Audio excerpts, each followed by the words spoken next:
मनु आदि पुरुष सनातन धर्म के अनुसार मनु संसार के प्रथम पुरुष थे। प्रथम मनु का नाम स्वयंभू मनु था, जिनके पिता ब्रह्मा जी थे, और प्रथम स्त्री थी ब्रह्मपुत्री शतरूपा।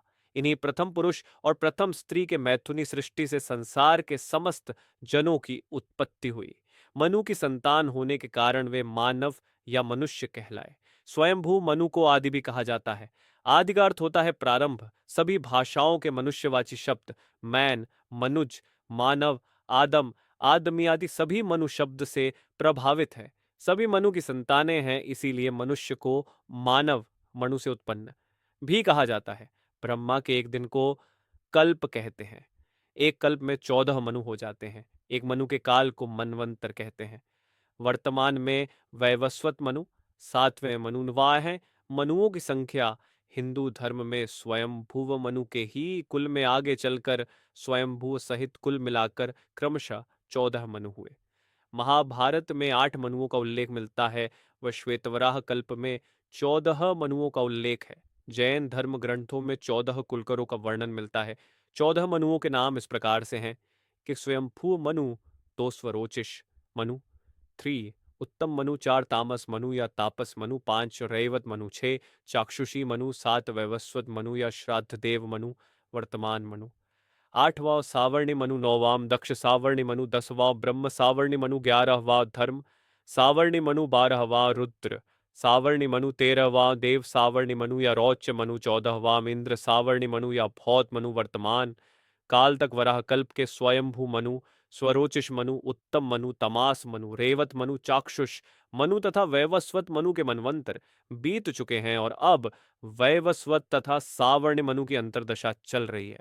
सावर्णी मनु का आविर्भाव विक्रमी संवत प्रारंभ होने से 5630 वर्ष पूर्व हुआ था। संतानें स्वयंभू मनु एवं शत्रुपा के कुल 5 संतानें हुई थीं, जिनमें से 2 पुत्र प्रियव्रत एवं उत्तानपाद तथा 3 कन्याएं आकुति, देवहूति और प्रसूति थे। कन्याएं आकुति का विवाह रुचि प्रजापति के साथ और प्रसूति का विवाह दक्ष प्रजापति के साथ हुआ। देवहूति का विवाह प्रजापति कर्दम के साथ हुआ। कपिलार्षि देवहूति की संतान थे। हिंदू पुराणों अनुसार इन्हीं 3 कन्याओं से संसार के मानवों में वृद्धि हुई। पुत्र मनु के 2 पुत्रों प्रियव्रत और उत्तानपाद में से बड़े पुत्र उत्तानपाद की सुनीति और सुरुचि नामक 2 पत्नी थीं। उत्तानपाद के सुनीति से ध्रुव तथा सुरुचि से उत्तम नामक पुत्र उत्पन्न हुए। ध्रुव ने भगवान विष्णु की घोर तपस्या कर ब्रह्मांड में ऊंचा स्थान पाया। स्वयंभू मनु के दूसरे पुत्र प्रियव्रत ने विश्वकर्मा की पुत्री बहिर्ष्मति से विवाह किया था, जिससे उनको 10 पुत्र हुए थे। कामायनी के मनु मनु कवि जयशंकर प्रसाद की कामायनी के भी मुख्य पात्र हैं। महाभारत में उल्लेखित वैवस्वत मनु का संबंध कामायनी के नायक से जोड़ा जा सकता है। कामायनी में मनु का चित्रण देवताओं से इतर मानवीय सृष्टि के व्यवस्थापक के रूप में विशेषतः किया गया है। देव सृष्टि के संहार के बाद वे चिंता मग्न बैठे हुए हैं। श्रद्धा की प्रेरणा से वे जीवन में फिर से रुचि लेने लगते हैं, पर कुछ काल के बाद श्रद्धा से असंतुष्ट होकर उसे छोड़कर वे चले जाते हैं। अपने भ्रमण में वे सारस्वत प्रदेश जा पहुंचते हैं, जहां की अधिष्ठात्री इड्डा थी।